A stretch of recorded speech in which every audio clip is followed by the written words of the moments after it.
The Galactic Confederation patrol ship Eternal Dawn drifted silently through the void, its sleek blue hull reflecting distant starlight. Admiral Ta stood on the bridge, hands clasped behind his back as he watched the stars through the main viewport. For 300 years, the Confederation had maintained order among its 17-member species, their combined territories spanning 3 spiral arms of the galaxy. "Admiral, we've completed our sweep of the Cygnus border," reported Navigator Du from his station. "All standard parameters normal." Ta nodded. These border patrols were routine but necessary. The Cygnus sector had been disputed territory before the last peace accord, and maintaining a presence here helped prevent misunderstandings. "Set course for Outpost 7, Tay ordered. "We'll resupply there before returning to headquarters." Officer Ha suddenly straightened at her monitoring station. "Sir, sensors are detecting an anomaly at coordinates 227 Mark 43. "What kind of anomaly?" Ta turned sharply. "Unknown, sir. Energy signature unlike anything in our database." Has 4-fingered hands moved rapidly across her console. It's massive." The bridge crew, a mix of different Confederation species, turned toward the main sensor display. A strange distortion was forming at the edge of their scanning range. "Subspace rupture," called out Science Officer Gill. "Something's coming through." Tay's skin paled slightly, the natural blue tint fading around his eyes. "Raise shields. Alert the escort vessels.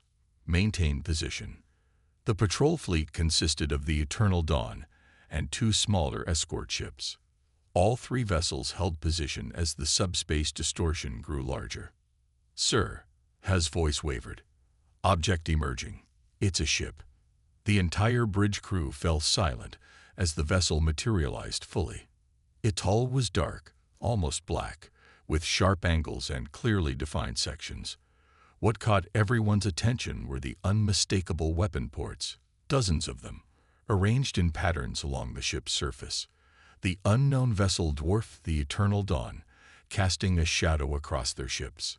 "By the stars," whispered Ta, his 4 eyes widening. In 3 centuries of space exploration, the Confederation had never encountered a ship of this design or magnitude. "Length approximately 1.7 kilometers, reported Gill, his voice barely audible. "Mass readings off the scale." "Power signature. Sir, their energy output exceeds our entire patrol fleet combined." Tai swallowed hard. "Officer Jin, initiate contact protocols." Communications Officer Jin nodded, her slender fingers activating the universal translator. "Broadcasting standard greeting on all frequencies, sir." Seconds stretched into minutes. The unknown vessel maintained its position, neither advancing nor retreating. "Sir, they're responding," Jin announced finally. "Audio and visual. On screen," ordered Ta. The main view screen flickered to life, and the bridge crew collectively gasped. The being on screen was Beichtel, with a smooth pinkish face, no scales or ridges. It had dark hair on top of its head and 2 eyes, just 2, that looked directly at them, with an intensity that made several officers shift uncomfortably.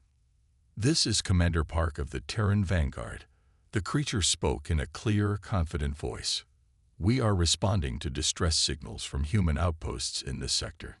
Ta glanced at Officer Jin, who shook her head slightly. The translator was functioning correctly. The Admiral stepped forward. "I am Admiral Ta of the Galactic Confederation Patrol. We have no record of any humans in this sector. Identify your species and state your intentions." Commander Park's expression remained neutral. "We are humans from Earth. Our colony ships reached this sector 2 standard years ago and established outposts on 3 planets. We've lost contact with these colonies following reports of unknown vessels attacking them." The bridge crew exchanged bewildered glances. Science Officer Jill quickly accessed the database. "Sir," Jill whispered to Tai, "there's no record of any species called humans in our database. No record of a planet Earth either." Ta frowned.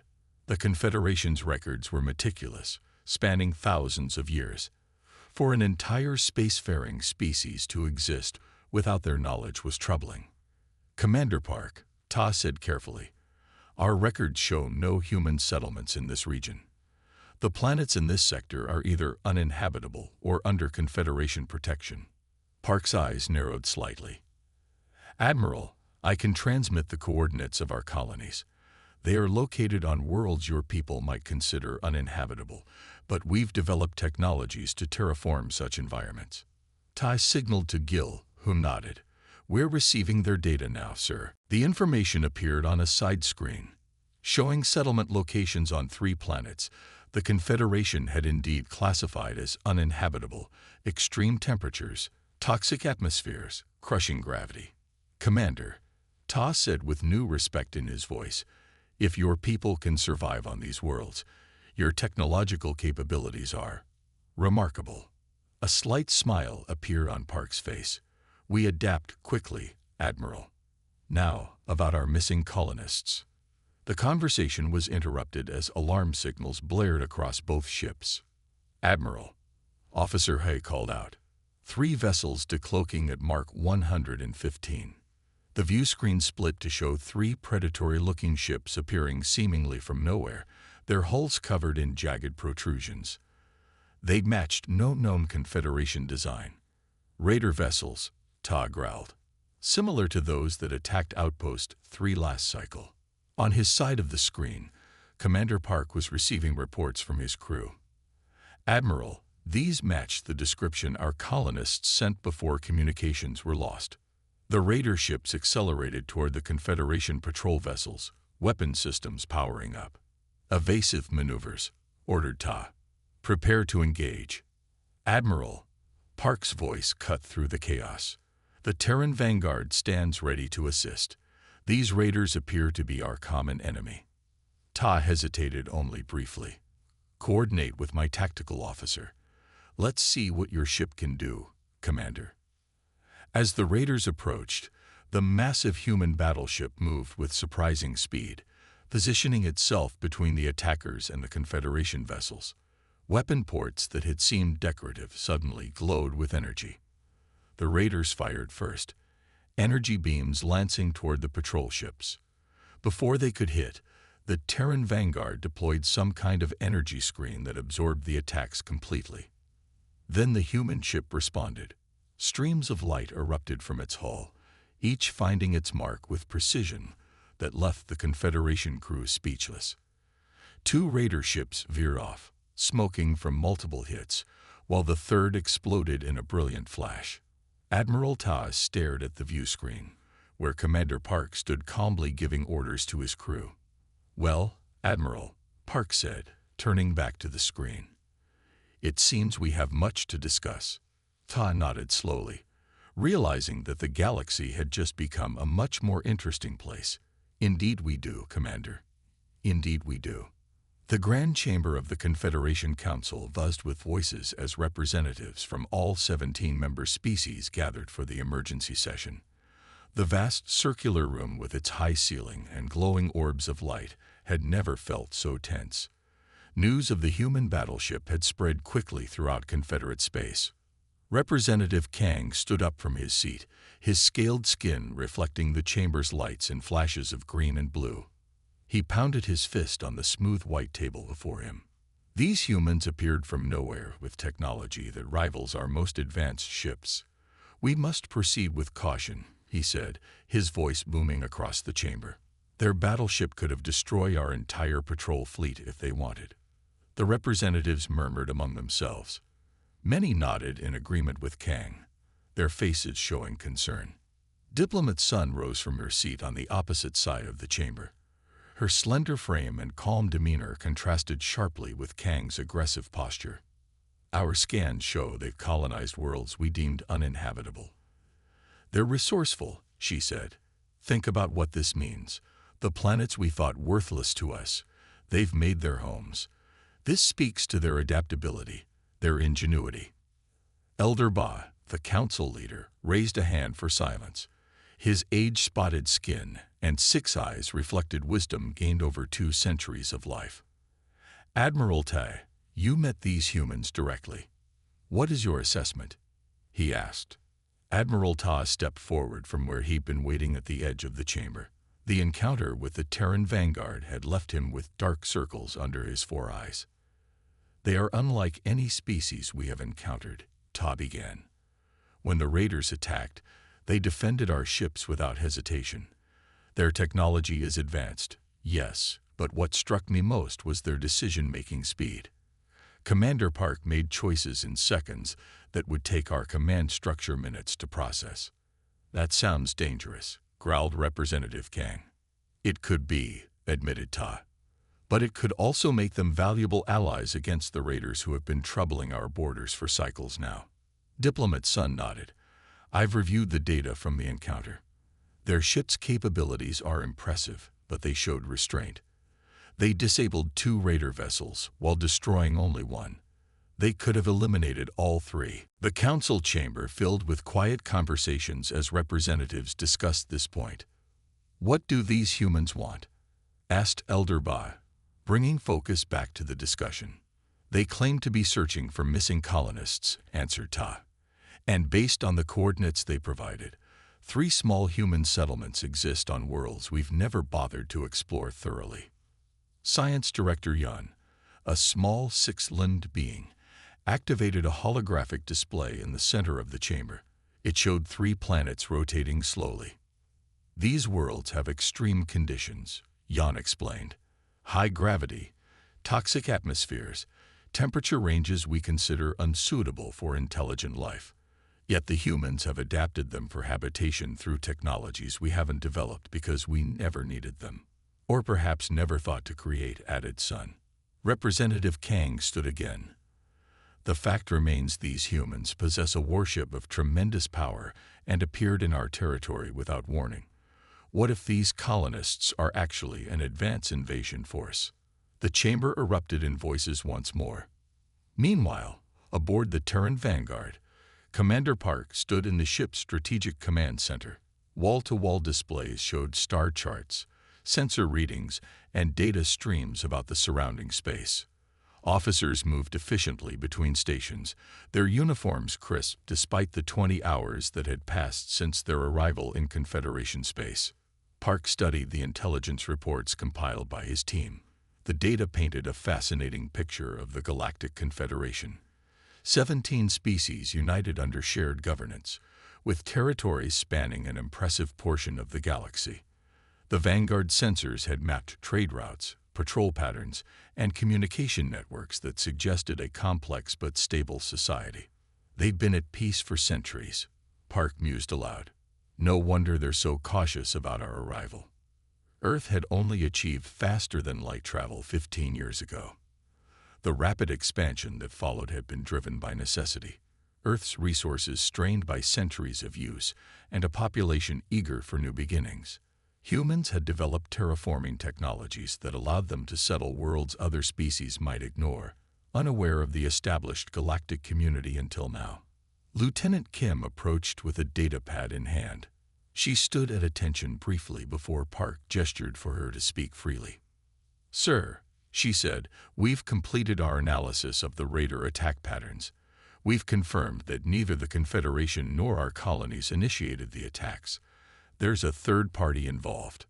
Park took the datapad and reviewed the findings. The evidence was clear.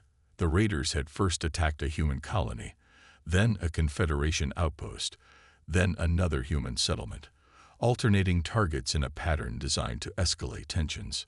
"The weapon signatures match across all attacks," Kim continued. "Same ships, same technology. They struck our outposts in ways that made it look like Confederation aggression, then hit Confederation facilities using methods that mimicked our own weapons." Park nodded grimly. "Someone's trying to provoke a war between our species." He walked to the main tactical display, expanding the map to show both human and Confederation territories. "The question is who benefits from conflict between us." Lieutenant Kim pointed to a region of space beyond both their territories. "Our long-range scans detected unusual energy signatures here. It could be nothing, or it could be our answer," Park finished. "Have we received any response from the Confederation Council yet?" They're still in session, sir. Admiral Ta sent word that the debate is spirited. Park smiled slightly. Politics is the same everywhere, it seems. The door to the command center slid open, and Captain Ryu entered. As the ship's second-in-command, she had been coordinating with the Confederation patrol ships on shared security protocols. "Commander, Admiral Ta has invited you to address the Council directly," she reported. "They want to hear about humanity from a human." Park considered this for a moment. An opportunity and a risk. They'll be watching every word, every gesture. "Sir," Kim said quietly, "if we reveal what we know about the Raiders' pattern, it could help build trust. But it would also show how much intelligence we've gathered on Confederation activities. Transparency might be our best option here," Park decided. "If someone is trying to push us into conflict, the quickest way to defeat them is to refuse to play their game." He straightened his uniform. "Captain Ryu, prepare a data package with everything we know about the Raider attacks. Lieutenant Kim, compile a brief history of human expansion and our technological capabilities. Nothing classified, but enough to address their concerns." As his officers moved to comply, Park studied the star map again. Somewhere out there, someone had calculated that humans and the Confederation would destroy each other if provoked. They had underestimated both species' capacity for reason. "Whoever you are," Park said softly to the unknown enemy, "you've made a serious miscalculation." The Confederation Science Station, Stellar Horizon, orbited the gas giant Taurus IV, its gleaming domes and research arrays extending like delicate fingers into space.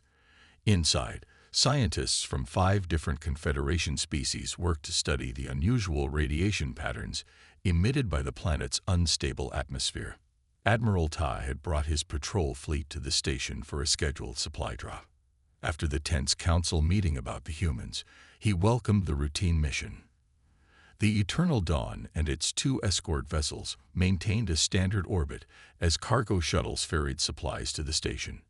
"Admiral," called Navigator Du from his station on the bridge. Unusual shadow movement detected on the far side of Taurus IV's third moon. Ta frowned. "Magnify and enhance." The view screen showed only empty space near the cratered moon.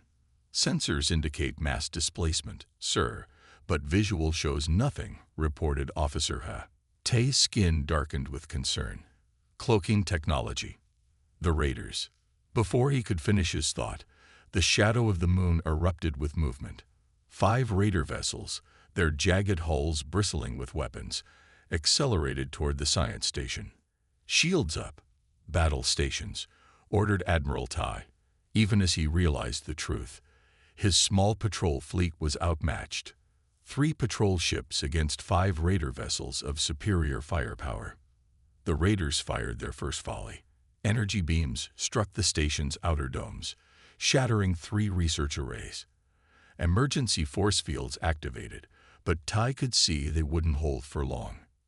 "Position between the station and the attackers," Ta commanded. "Focus defensive fire on protecting the civilian scientists." His ships moved into position, their shields already glowing from absorbed impacts. The Raiders split their formation, 2 continuing toward the station, while 3 engaged the patrol ships. "Sir, the Eternal Dawn's shields are at 60%, reported the tactical officer. Escort vessels reporting heavy damage." Ta gripped the arms of his command chair. They wouldn't last long enough for reinforcements to arrive. "Sir," Officer Jin called out, "subspace rupture forming. It's the Terran Vanguard." The massive human battleship materialized between the station and the Raiders, its dark hull absorbing the Raiders' fire with minimal shield flare. The Vanguard's point defense systems engaged immediately, creating a wall of intercepting fire that the Confederation officers watched in awe. Hundreds of small energy bursts tracked and neutralized incoming Raider weapons with precision that seemed impossible. "This is Commander Park to Confederation forces," came the calm voice over the comm system. "Let's coordinate our defense." Ta didn't hesitate. "This is Admiral Ta. We're grateful for your assistance, Commander." My ships will take the northern quadrant. Understood. We'll handle the central approach and provide cover for your damaged escort. The human battleship moved with surprising grace for its size, positioning itself to absorb the brunt of the raiders' attack, while its weapon systems targeted the enemy vessels with devastating accuracy. "Sir," whispered Officer Ha, "the human ship's targeting computers are tracking individual weapon ports on the raider vessels and neutralizing them one by one." Ta nodded, "Not trying to destroy them outright. They're disabling their offensive capabilities first." The battle shifted quickly. With the human ship absorbing most of the raiders' attention, Ta's vessels were able to execute more effective attack patterns. The smallest raider ship exploded after a concentrated barrage from the eternal dawn. "Admiral," Park's voice came through again, "we're detecting a power surge in the lead raider vessel. They may be preparing to ram the station. Our weapons aren't penetrating their forward shields." Tai responded, frustration evident in his voice. "We have a solution. Stand by." The Confederation crew watched as the Terran Vanguard launched what appeared to be small, self-propelled devices toward the lead raider ship. "What are those?" asked Navigator Du. "Some kind of drones," replied Officer Gill, adjusting his sensors. "No, they're boarding craft." Indeed, the small objects attached themselves to the raider vessel's hull, cutting through with focused energy beams. Ta's tactical display showed life signs moving inside the enemy ship. "They're boarding them." Ta couldn't hide his disbelief. In the middle of battle. Within minutes, the lead raider ship's weapons went offline, followed by its engines. The remaining raiders, seeing their flagship disabled, broke formation and retreated, jumping to subspace with damaged hulls trailing energy leaks. "Admiral." Commander Park's voice had a note of satisfaction. "We've secured the raider command ship and taken prisoners. Their crew abandoned ship, but we captured their commander and tactical officers." When the battle ended, Admiral Ta requested permission to board the human vessel. His shuttle approached the Terran Vanguard, which dwarfed his craft like a whale next to a minnow. The docking procedure was smooth, the human technology seamlessly adapting to Confederation protocols. Commander Park himself waited in the docking bay, along with a small honor guard of human officers. Ta noticed immediately how similar they all looked to his eyes. Variations in height and coloring, but the same basic form. How did they tell each other apart? "Admiral Ta." Park extended his hand, then smoothly shifted to the Confederation greeting gesture when he noticed Ta's momentary confusion. "Welcome aboard the Terran Vanguard." Ta performed the proper response, touching his left palm to his forehead. "Your assistance was timely and decisive, Commander. You have the gratitude of the Confederation." Park led Ta through corridors filled with busy crew members. The humans moved with purpose, nodding respectfully to both officers as they passed. "Your ship is impressive," Ta said, noting the efficient design. "How many crew members do you maintain?" "Just over 2,000, Park replied. "Though the Vanguard could function with as few as 500 in emergency situations, our automation systems can handle most routine operations." Ta's four eyes widened slightly. Confederation vessels of similar size required at least 5,000 crew members. They arrived at a secure briefing room, where several human officers waited with displays showing the captured raider ship. "Your tactics were unexpected," Tai admitted, looking at the boarding operation data. "Sending your people onto an enemy vessel during active combat." Park smiled. "Humans have always had to improvise. Perhaps we can learn from each other." He gestured to a display showing the captured raider commander, a being with gray skin and multiple eye stalks that Tai didn't recognize. "We've identified their species," Park explained. "They call themselves the Draken. They're not from this region of space." Lieutenant Kim stepped forward with a data pad. "From interrogating the prisoners, we've learned they were hired to create conflict between humans and the Confederation." "Hired?" Tai asked. "By whom?" "They won't say," Park replied. "But we found this in their command systems. The display showed a star chart highlighting a region beyond both human and Confederation space, a cluster of stars surrounded by unusual energy readings. "We believe whoever hired them is based there," Park said, "and they have resources to spare if they're hiring mercenaries to start an interspecies war." Ty studied the chart carefully. This region has been unexplored by the Confederation. The energy patterns would interfere with our standard sensors. "Our sensors use different principles," Park explained. "We could investigate together." Ty considered the human commander. Hours ago, they had been cautious strangers. Now they had fought side by side and were discussing a joint mission. "Commander Park," Ta said finally, "I believe I owe you an apology. I doubted your intentions when you arrived in our space." Park shook his head. "No apology needed. Admiral, in your position, I would have been equally cautious. Still, you risked your ship and crew to protect our station." Ta performed a deeper Confederation gesture of respect. "I will recommend to the Council that we formally establish an alliance with humanity." Park nodded, his expression serious. "Someone wanted us to destroy each other, Admiral. I think the best response is to disappoint them thoroughly." For the first time since the humans' arrival, Ta found himself laughing, a sound that seemed to please the human commander greatly.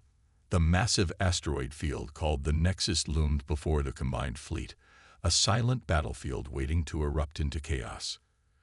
Commander Park stood on the bridge, his eyes scanning the strategic holographic display that showed the intricate defensive positions of the raiders. The mission was critical. Years of raider attacks had pushed both the Confederation and human forces to this decisive moment. Their intelligence was clear. This asteroid field concealed the enemy's primary base, a hidden stronghold that had tormented trade routes and border settlements for decades. The attack plan was elegant in its complexity. Confederation ships would use their advanced sensor technologies to detect hidden defense systems, while human vessels brought overwhelming firepower that could punch through even the most reinforced shields. It was a perfect partnership forged in the crucible of shared conflict. As the first wave of ships entered the asteroid field, the raiders were caught completely by surprise. The Terran Vanguard's weapons were unlike anything seen before. They'd bent gravity itself, creating localized zones where physics seemed to break down. Science Officer Lee watched in astonishment, her scientific mind struggling to comprehend the impossible technology being deployed. Major Jin led a team of human Marines in a bold, calculated strike. While Confederation ships provided intense covering fire, disrupting raider communication and defense systems, Jin's team prepared to board the enemy's command ship. Their movements were precise, their training evident in every calculated step. The battle wasn't just about firepower. It was a dance of strategy and innovation. The raiders, who had long believed themselves invincible in their hidden base, found themselves completely outmaneuvered. Their defensive layers, once thought impenetrable, crumbled under the synchronized assault. Hours of intense combat transformed the quiet asteroid field into a brilliant, chaotic battlefield. Explosions erupted against the dark backdrop of space, ships weaving between massive rock formations, engaging in a complex aerial ballet of destruction and survival. When the dust settled, the impossible had happened. The raiders, who had terrorized multiple star systems, were cornered and defeated. Their command ship, once a symbol of their power, now drifted powerless among the asteroids. Major Jin stood on the bridge of the captured vessel, watching as the last of the raiders surrendered. The victory was more than a military triumph. It represented a moment of true collaboration between the Confederation and human forces, proving that when different cultures and technologies united, they could achieve the seemingly impossible. Science Officer Lee continued to marvel at the gravitational weapons, knowing that this battle would rewrite understanding of physics and warfare. The technology they had witnessed would change everything: how ships fought, how battles were planned, how humanity understood the fundamental laws of the universe. Commander Park allowed himself a rare smile. Years of preparation, countless strategy meetings, and the loss of many good soldiers had led to this moment. The Nexus was no longer a place of fear, but a testament to what could be achieved through unity and innovation. As recovery and documentation efforts began, the true scale of their victory became clear. The raiders' infrastructure was more extensive than anyone had imagined. Databases captured would provide intelligence that could prevent conflicts for years to come. The Battle of the Nexus would be remembered not just as a military engagement, but as a turning point in interstellar relations. It showed that different species and cultures could work together, that technology could be a bridge rather than a barrier. For Major Jin, Commander Park, and Science Officer Lee, it was more than a mission accomplished.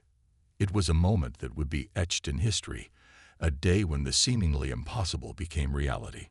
In a grand hall filled with anticipation, representatives from 12 different species gathered to witness a moment that would change galactic history forever. The Terran Vanguard, once a ship of war, now stood as a symbol of hope and unity. Council Elder Choi, an ancient figure with eyes that had seen countless conflicts, approached Commander Park. His hands trembled slightly, not from weakness, but from the weight of the moment. Years ago, the arrival of human ships would have sparked fear. Now, it represented possibility.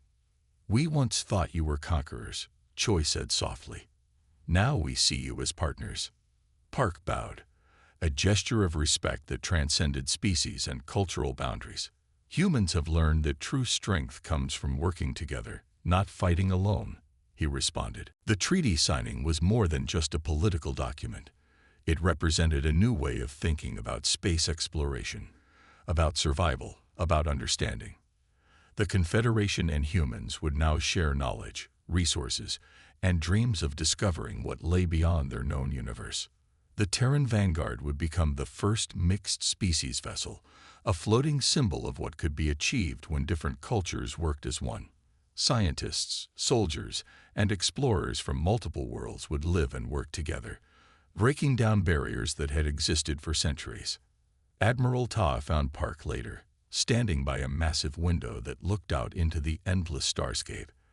The silence between them spoke volumes about their shared journey. "Your arrival changed everything," Ta said quietly. Park's response was simple but powerful. "That's what humans do best. We change things." As celebrations continued around them, the hall buzzed with excitement. Young representatives from different species laughed together, sharing stories and dreams. Old conflicts seemed to melt away, replaced by a sense of shared purpose. The treaty wasn't just about peace. It established cultural exchange programs, joint exploration missions, and shared scientific research. Every species would bring something unique to this new alliance: human creativity, Confederation technological wisdom, the unique perspectives of a dozen different civilizations. In the years that followed, this moment would be remembered as the beginning of something extraordinary. Alien historians would write about the day humans arrived, not as invaders, but as partners. They would describe it as the start of the Second Galactic Age, an era of collaboration, discovery, and mutual respect. The Grand Hall, once a place of potential conflict, now represented hope. The representatives who signed the treaty knew they were doing more than ending a war. They were starting a new chapter of galactic history. Commander Park looked around the room, seeing not aliens, but potential friends. The universe suddenly seemed smaller, yet infinitely more interesting. Barriers that had seemed insurmountable just years ago now appeared fragile and unnecessary.